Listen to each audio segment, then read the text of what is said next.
ผมหลึกว่าลายเนาะตัวคอยจนตื่นกี่นี่ห้องเย็นนั่นห้องเย็นนี่ได้เนาะโดยเอาขึ้นไปมันเงียบนะเบิ่ง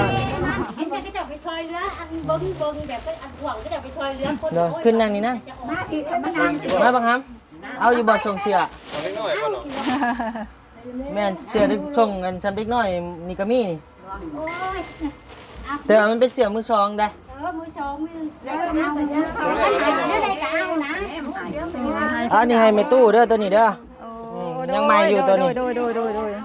เอาเรียกเบิ่ง ที่จะมาสดมาซอยกันเด้อลูกกินกันได้สมบังดังมาโลกไม้เมียนเด้อลูกเด้อในหน้าที่การงานการเงินก็เจริญรุ่งเรืองเด้อลูกเด้อก้าวหน้าเด้อพวกเจ้าก็ดีเด้อลูกเด้อมีแห้งมีสุข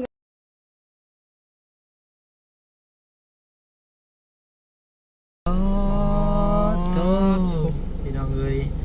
คน พี่ลึกแท้อันนี้เนาะขันว่าห้ามรถเท่านี่ก็ปิ้นเลยสง่างเลยนะนี่ เป็นสายไปเนาะ เกือบร้อยไปได้นี่น่าจะเป็นนักเรียนนักศึกษาพี่น้องเอ้ยเนาะเดี๋ยวใส่ไม้ก่อนพี่น้องเอ้ยผมพี่ลึกว่าลายเนาะตัวคอยจนตื่นกี่นี่ห้องเย็นนั่นห้องเย็นนี่ได้เนาะโดยมัดโรงเรียนนะเบิ่งนี่เอาพี่น้องเอ้ยเนาะเปิดคลิปมาบัดนี้ก็โอ้พี่น้องเอ้ยอยู่งานเนาะใส่อะไรพี่น้องเอ้ยใส่อะไรพี่น้องเอ้ยใส่เสียงยังเฮ้ยเสียงเพลงบัดนี่ตาย ได้อยู่เนาะ โอ้เสียงดนตรีนี่อันตรายอยู่ใดเนาะเอาพี่น้องเอ้ยไว้หน้ามาอีกแล้วมาอีกกลุ่มนึงเด้พี่น้องใช่นะเล็กน้อยชาเพิ่นเนาะพี่น้องเอ้ยโดยมีมีเด็กใช่เบิ่งเบิ่งอีกก่อนพี่น้องเอ้ยใช่อันนี้โตเขาจอดรถตันทางไปชักอันนี้เดี๋ยวกันเนี้ยมันแหละเนาะเห็นเขาจอดพิษอยู่นี่จอดมาใหม่บ้างเนาะไปหาบนจอดบนใหม่เนาะไปพี่น้องเอ้ยน้าพี่น้องเนาะสบายดีมาพบมาพอกันอยู่ที่งานงานวัดนะพี่น้องเนาะงานพระธาตุอีหังเป็นวัดคูบ้านคูเมืองเฮานี่แหละพี่น้องเอ้ยเนาะวัดคูบ้านคูเมืองแข้งสวรรณเขตเฮานี่แหละพี่น้องเอ้ยงานประจำปีพี่น้องเอ้ยเป็นเฮ็ดทุกปีนะพี่น้องเนาะมากับบ่ฮู้ว่าสอดมาฮอดปีได้แนวใดพี่น้องเอ้ยถือว่าเข้าเรื่องเลยนะพี่น้องเนาะมีทางบ่ยาวพี่น้องเอ้ยได้รับแจ้งขอความช่วยเหลือจากภัยหมู่ซะหมู่เนาะหมู่หรือว่าเสี่ยวบ่ยาวอีกแหละเนาะบ่ยาวเป็นนางดินนำเพิ่นแหละแค่เพิ่นแนะนำว่ามีเอ้ยฮักของเพิ่นแล้วผมเห็นครอบครัวนี่แหละทั้งหมู่ครูก็เลยมาเห็นบ่ยาวนี่ทำเกี่ยวกับ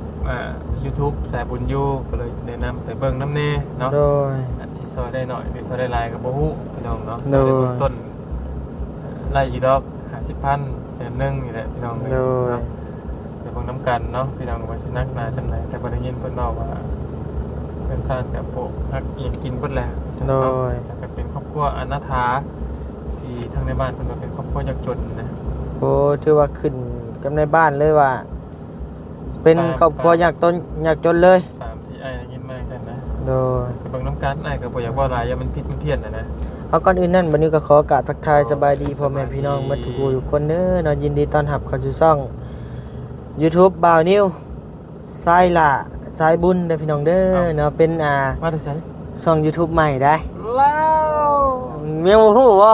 หลายช่องดีหมอนี่เป็น3ช่องแล้วบ่โดย3ช่องแล้วแต่ว่าช่องแรกๆเลยบ่าวนิว Channel มันบ่ขึ้นพี่น้องเอ้ยบ่ไงบ่มีคนเบิ่งโดยมันมีการปิดกั้นเนาะพ่อใหญ่ YouTube บ่ถึกสตาร์ปานใดช่องน่ะเนาะ ก็เลยว่าเอาเฮ็ดช่องใหม่อีกช่องนึงเนาะพี่น้องเนาะเซิร์ฟไว้บางเทื่อช่องหลักเฮามีปัญหาพี่น้องเอ้ย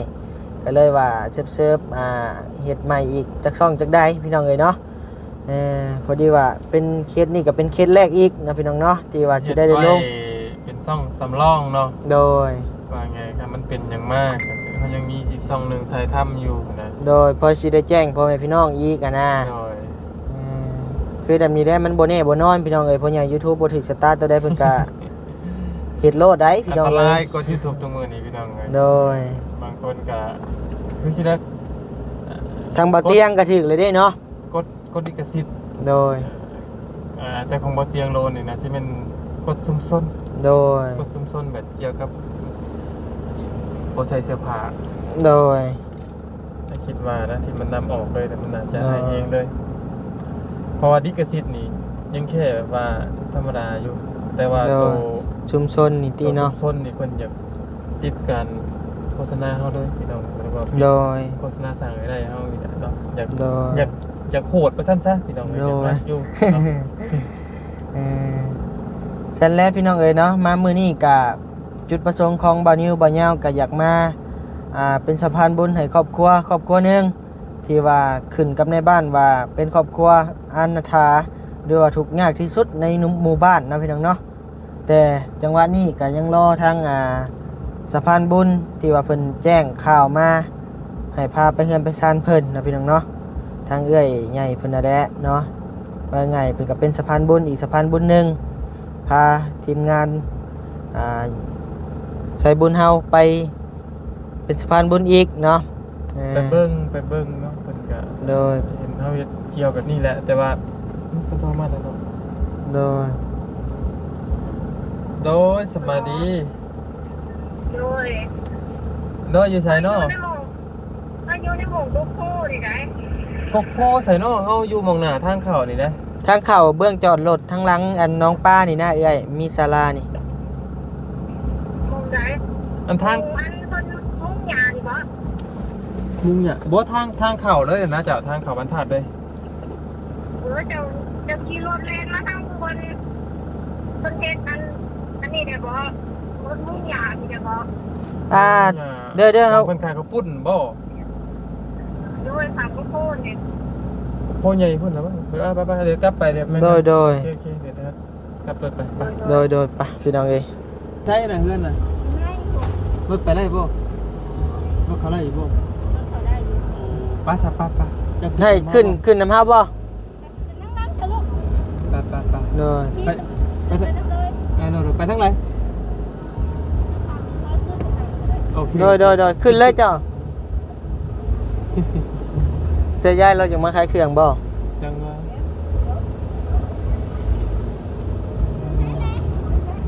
อ้าวยายนี่ก็แม่นบ่โอเคพี่น้องเอ้ยพ่อโตแล้วแหละพี่น้องเอ้ยเนาะเดี๋ยวให้เรานำมือเฮือนมือซานเราน้องพี่น้องเนาะโดยไปพี่น้องเอ้ยฮอดเป็นที่เรียบร้อยเลยเด้อพี่น้องเด้อเนาะทางเพิ่นว่าเฮือนหลังนี้ทางหน้านี่เด้อพี่น้องเอ้ยเป็นที่ว่าอนันทาเพิ่นว่าเนาะทุกข์ยากที่สุดเดี๋ยวเป็นจังไดบัดนี้สิลงไปเยี่ยมไปยามเบิ่งก่อนพี่น้องเอ้ยเนาะสิเป็นแนวใดอยู่จักคน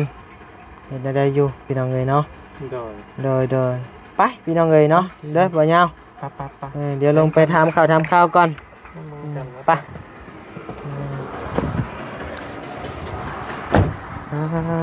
ต่อ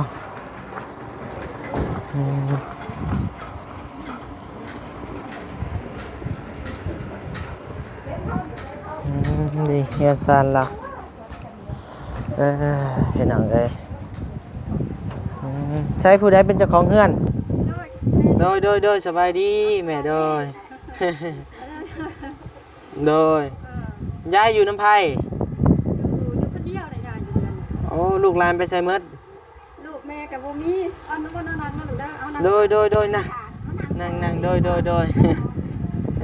แม่มานั่งก็ได้เอายืนก็ได้บ่เป็นหยังดอก แม่ให้เขาเจ้านั่งไว้ลูก โอ้ยโดยคือมันหนบคัก ลูกก็บ่มีผัวก็บ่มี โต ผัว เฮ้ยนี่มันฮักเลยดินี่ เอาฮักมาแล้วแม่ว่า พี่น้องเลย เพิ่งขึ้นเพิ่งลงกับขึ้นตอนที่เราฝนตกมามันแม่ย่านแล้วก็แม่ก็ลงมานอนอยู่ห้องน้ำมันเศร้าแล้วก็แม่ขึ้น เจ้าขึ้นมานอนนี่ อันได้เตียง โอ้ ย่านได้ลูกของ ทั้งนี้กระปวกกินเบ่ไหวได้พาเฮือนแม่กับแม่ลูกบ่ล่ะอยู่ไปนั่นนี่แหละลูกเอ้ย โดย เฮ็ดจังไดแม่ก็ห้องน้ำนี่ก็เพิ่นอันทั้งปกครองบ้านเพิ่นอันนั้นเพราะว่าพันเขาจะเอามาซอยเรือแม่ห้องน้ำ เพิ่น นี่ก็ ช่ ได้ วยเหลือทางบ้าน โดย ช่วยเหลือเอง อันน่ะพ่อบ้านน่ะเพิ่นติดต่ออันเขาเจ้าอยู่ทางเมืองซ้นน่ะ โดย แหละเขาเจ้ามาเฮ็ดให้แม่ โดยบ่นบก็ได้แม่ เออ บ่นบก็ยา ลูกใคร ฮะ ลูกใคร พูดอันนวล หลาน ผล เจ้าบ่ เราบ่มีลูกมีหลานบ่ บ่หลานเจ้าบ่ ลูกนี่นั่นร้านของลูกร้านสาวนี่นะคือว่าน้ำนี่ทั้งปกครองบ้านก็บ่ได้เก็บเงินน้ำเมได้ลูกเพิ่นอีต้น โดย อีต้นเมเด้ทั้งปกครองน้ำอันนั้นน่ะน้ำได้นี่เพิ่นก็บ่ได้เอาเงินจ้าเทื่อ โดย ไผ่นี่ก็ต่อนี่เด้น้ำปลาอันต่อน้ำเจ้าเฮือนใกล้ โอ้ เออ โดยโดยโดย ไผ่ก็อย่างนี้แหละ สวัสดีได้แม่เด้อ สวัสดี ลูกหลาน สบายดี จะบ่ได้ไปพรอยู่วันธาตุบ่ ยายพ่อลูกไม่มีคนเลยพ่อ อันนี้หลานเจ้าบ่นี่ ลูกของร้านอันนี้นะ ลูกของหลานอีก เลนเลน เล่นบ่แม่นร้าน เนาะ ร้านแล้วก็แม่นผู้ที่ไปเอาอันพวกลูกมาเด้ร้านนั่นน่ะ เจ้าผู้จักเฮาอยู่บ่ โอ้แม่ก็บ่ฮู้แล้วลูก บ่จักเนาะ โดยบ่จักแล้ว แม่ซื้อหยังก็ แม่ดาวไหล แม่ตู้ไหล แม่ตัวดาวไหล จักปีได้แม่ปีนี้ อายุแม่นั่น66เลยได้ อื แม่นั่นเป็นตลอดได้ เป็นหยังน่ะ มันก็มาเป็นล่ามใส่บ่เป็นคำดันรุดนั่นเพียงแหละญาติพี่น้องพาไปก็ได้เพิ่นอีตนเพิ่นก็โฮมเงินกันแล้วก็พาเอาแม่ไป โดย ญาติพี่น้องก็ได้ อันนี้เฮือนไผนี่เฮือน อันนี้นะกะเฮือนพอเฮือนแต่พอแต่เมเฮือนเขาเฮือนมุนแต่พอแต่เมพุ่นหางพ่อเมน่ะเพิ่นมีพานไปเบิดแล้ว ผัวเจ้าไปใช้เนี่ย บ่ได้สร้างขอบสร้างครัวจักเทื่อได้ลูก แม่ก็เล่งบ่ โดย สาวโสด สาวโสดกับแม่นแม่อันนั้นก็โสดบ่ได้เอาลูกเอาผัวจักเทื่อว่าบ่เชื่อก็ถามพ่อถามแม่นำแขก เจ้าก ลุ่ม เจ้า นี่ เจ้า ก็ บ่ ได้ ได้ว่าหยังอัน เดี๋ยวเฮาสิถามนิดนึงบ่ได้ผ่านกันแต่งงานเลยบ่แม่ บ่ได้ เอ้าแม่บ่มักบ่หรือว่าเพิ่นบ่มีเพิ่นเอา บ่ได้เอาไผเลย ก็บ่ได้ ตั้ง หยัง แม่ เล บ่ ย มักบ่หรือว่าใดๆแม่บ่มักบ่อยา ข กได้ นา บ่ ด หรือว่า แม่ขอโทษนำพวกเจ้าหลายๆเด้อลูกเด้อมันเซยเลยได้ บ่มักบ่อยากได้ บ่มีความต้องการทางนี้แล้วเนาะว่าไง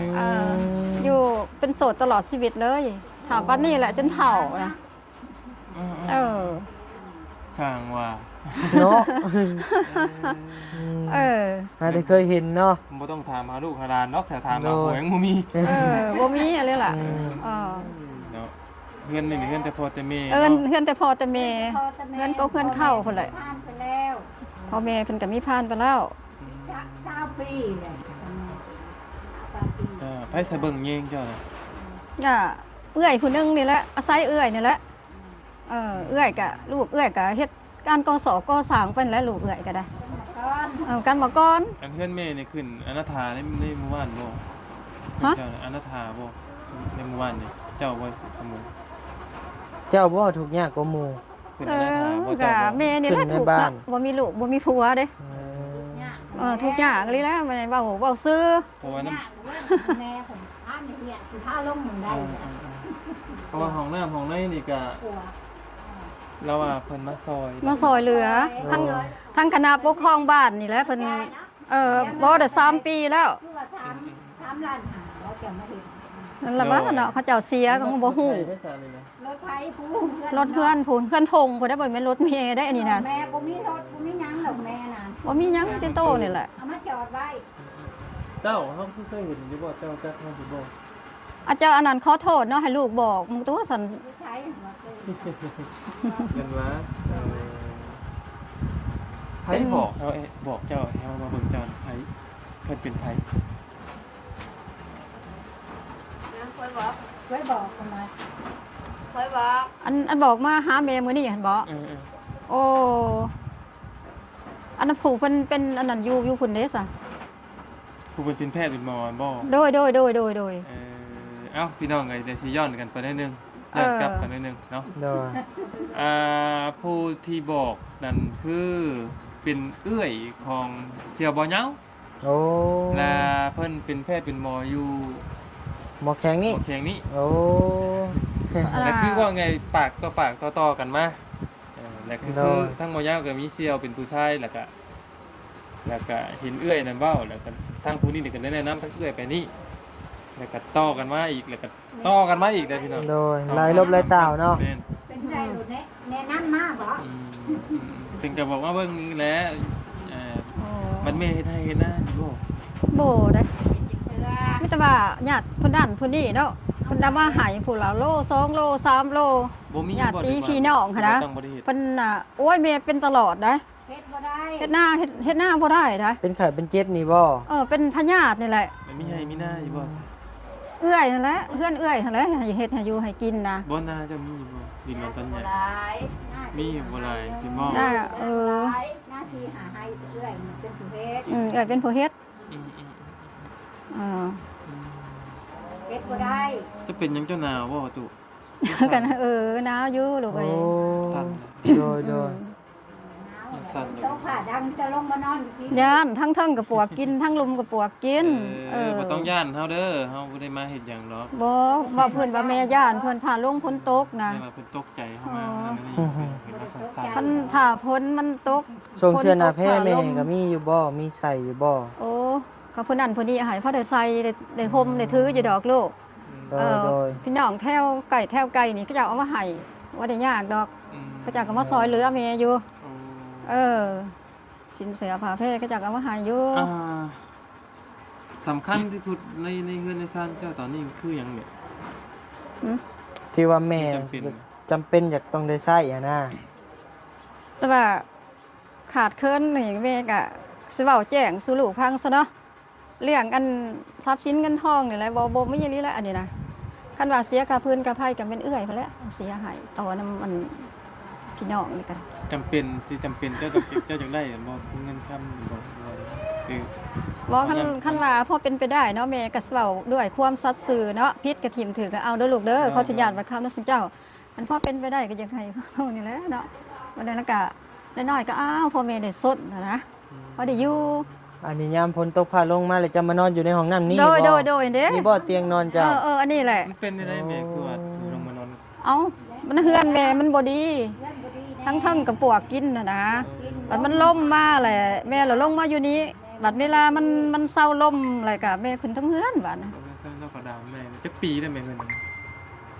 โอ้ก็หลายปีแล้วอันนี้มีแต่ปวกกินแล้วก็หาหน่อยๆแน่ๆมาใส่เลย ประมาณจักปีแล้วฮอดบ่ทราบ กลัวแล้ว กลัวแล้วลูกกลัวแล้ว แต่พอแต่แม่เนาะกลัวแล้วเนาะ กลัวแล้ว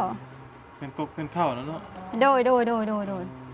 มากเฮ็ดใหม่เนี่ยมันเช้าไปปีเช้า6ถ้า7ปี โอ้ใช่ มันหนักปวกนี่นะกินนะ โอเคซะ โดย ประมาณนั้นแหละเนาะมาเยี่ยมมายามเฮาบ่ได้มาจากหน่วยงานใดเฮาเป็นเยาวชนธรรมดานี่เด้อ โดยลูกโดย ลูกหลานนี่ขึ้นมากก็ย่านแต่มันลูกหลานลมเดียกพวกเตี้ยหลานผู้นี้มานอนนำ โอเคบ่เป็นหยังเดี๋ยวเฮาถามน้องหน่อยดีก่อนเจ้าชื่อหยังอีกล่ะ แก้ว ชื่อน้องแก้ว อืม จักปี เขาห้องเรียนป 10 ปีชื่อเพื่อนเจ้าหลังเลย .3 อยู่นอกพุ่น เพื่อนอยู่เนาะแก้มข้างหน้าเพิ่น เพื่อนอยู่นอกใช่ไหม มาแล้วมา อันนี้แล้วมานอน หลั นำ งใหญ่บ่ บอกไหม ย้ายคนได้ ซ้ำบ่เคยมีตู้น เฮือนดินหรือเฮือนไม้เฮือนเจ้า เพื่อนดินบอกคนมาโลก มานอนเป็นหมู่มีตู้ติ โดยนอนเป็นโบ นอนเป็นโม อืมพี่น้องเนาะสิว่าจังไดก็ นี่ลูกเจ้า แต่เพิ่นชายว่าก็สลัดจ้านดีนะพี่น้อง โดย เฉพาะจังบ่สบายเนาะก็ได้เก็บกี่ตองเมื่อยเด้อเนาะ จนว่าแป้นเบิดเนาะ เพราะจังว่าบ่เมื่อยแหละเนาะ เป็นตลอดไม่ตู่นะใครหน้าหนึ่งเราเป็นใครหน้าหนึ่งเราเป็นจนบ่ได้เฮ็ดไปสั่งนะ เป็นหัวเบิกกินจะเพื่อ อันวันหันก็มีแต่น้ำเมกกี้ซิดใส่กระเจ้าได้แม่กินข้าวเหนียวบ่ได้กินข้าวเจ้าตลอดเลย เจ็บท้อง กระเพาะบ่ แม่นขนาดล่ามใส่อักเสบนะ อ๋อ มันเนี่ยแต่มีแต่คือไก่มาแล้วก็ปิ้งแฮมบ่ได้ต้มหรือแกง อันตรายอันนี้พูดไผเป็นเอ้อยบ่ตอนนี้ บ่เป็นร้าน หลานเราอีก เป็นลูกของเอื้อยอันนั้นนะ เอื้อย เจ้าก็เป็นลูกของเอ้อย เออ โอ้แล้วก็จักปีแหละแม่ตู้จักปีแหละ 66เลยได้ เกิดไล่กันบ่เจ้ามันรอดเหรอ แล้วนี่50กว่าดิ 53 โอ้อะไรเนี่ย 53บ่ แม่นแหละ53 นาสาวกับหลานแม่นบ่ หักเรา ถือบ่ เอ ฮอ อโดยคณะอันตะวาแม่นี่เป็นน้า เป็น สาว เราในร้านเนาะ อันนั้นร้านลูกเอื้อยอันนั้นน่ะ ว่า เออ บ่เฮียบ่ฮุบได้บ่ได้อยู่รักจังละเคี้ยวเขาบ่ได้ซื้อ เฮาซื้อบ่ยาวเด้อ เออ ได้แล้วบ่ดอกไม้นั่นไรเอ้ย บ่ยาว โอ้โดย ได้แล้วบ่ดอกไม้นั่น ยัง ยังบัด ดอกไม้แม่ว่าเสมียนบูชา ยังเว้นอยู่จักโมงเลย เราก็เอาน้ำในมาต้อนนะพี่น้อง เออเออ ลูกปกใจบนขังคุณกู้แล้ว โอ้ยไม่ยังไม่ยามไม่ตู้เพิ่นชื่อนี่ เออยาวเนาะ ไม่ผ่านมาทางนี้ โดย กินข้าวได้มื้อนี้ โดย เดียวชุ่มเจ้าเอ้ยมีแต่ลูกในร้านเอาให้กินนะคะกับบ่ได้น้ำตวน อยู่ตัวคนเดียว ลูกผัวบ่มี โดย มีการแต่งงานเลย บ่ได้เคยสั่งขอบสั่งครัวจักเทื่อเลย อายุเริ่มหลายขึ้นแล้วว่า 66แล้ว เริ่มดูยาก โดย ว่าลูกเต้าบ่มีไผบ่มีเด้ลูกหลานก็เบิ่งได้ซ้ำลูกหลานเบิ่งมัน แล้ว ก็ถามคนเห็นเด้อไปเบิ่งไปนั่นแหละทำนี้ในเบิด พี่น้องเอ้ยเบิ่งทางบ่นิวก็สิเอาเสื้อ อืม ให้เราเลือกเบิ่งก่อนใช้อีนางดิเลยเบิ่งเอาส่งเสื้อก่อนเลือกเบิ่งไปยับขึ้นไปนะ แล้วขึ้นไป เอ้ยอย่าเนาะ เห็นแต่ก็จะไปช่วยเรืออันเบิ้งแบบก็อันห่วงก็จะไปช่วยเรือคน เลยขึ้นนั่งนี่นะ มาอีกมันนั่ง มาบังคับเอาอยู่บ่ส่งเสื้อ เอาเล็กน้อยบ่เนาะ แม่นเสื้อที่ส่งกันชั้นเล็กน้อยนี่ก็มีนี่ โอ้ย แต่ว่ามันเป็นเสื้อมือสองได้ มือสองมือ แล้วเอา อะไรก็เอานะ อันนี้ให้แม่ตู้เด้อตัวนี้เด้อ ยังใหม่อยู่ตัวนี้ โดย เอาเลือกเบิ่ง สิจะมาสดมาซอยกันเด้อลูกเด้อมื้อสิเดียวเนาะ เดี๋ยวมันก็ ใส่ผักเจ้าได้ เลือกเอาพอใส่ได้ก็เอา ขอบมกขอบใจขอบบุญขอบคุณน้ำผักเจ้าหลายๆอย่าบุญความบุญสู้เด้อลูกเด้อ